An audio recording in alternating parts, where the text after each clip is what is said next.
Mimi ni mmoja wa waheshimiwa ama viongozi wa chama cha UDA na hapa Kisii County.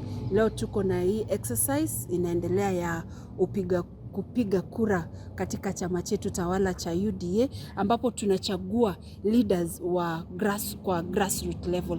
Our leaders ni viongozi wanaenda kusimamia wengine kutoka kwa polling station level kuelekea juu.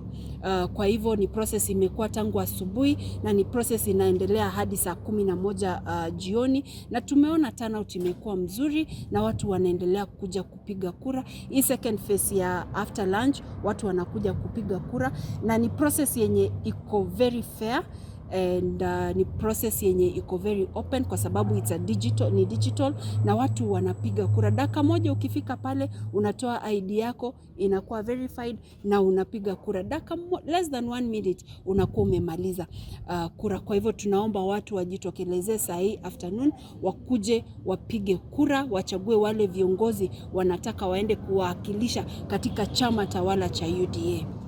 Hatujakuwa na changamoto sana hapa Bogiakumu ward, sijaona changamoto yoyote.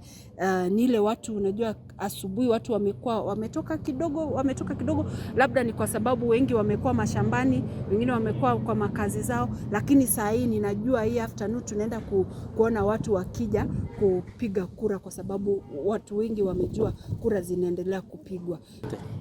Thank you the press. Kwa majina ni Lawrence Masase, mwenye anawania kiti ya udiwani ama MCA ya Bogiakumu ward 2027. Na leo hii tunashukuru sana wenzetu ambao wamejitokeza kupiga kura, ambaye tumezunguka karibu vituo zote za Bogiakumu ward ambao ni 17, na tunaona turnout iko mzuri. Ngawache nafikiri kidogo kuna watu wanachikokota kidogo kwa sababu ya shughuli zao.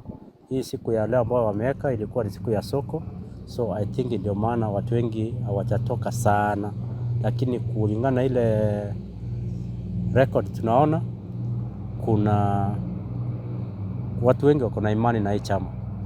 Ni chama ambayo naona watu wana imani nayo na wasiogope. Hii result ambayo inapigwa hapa, inastreamiwa live, si kitu yenye unaweza sema kuna ukorofi.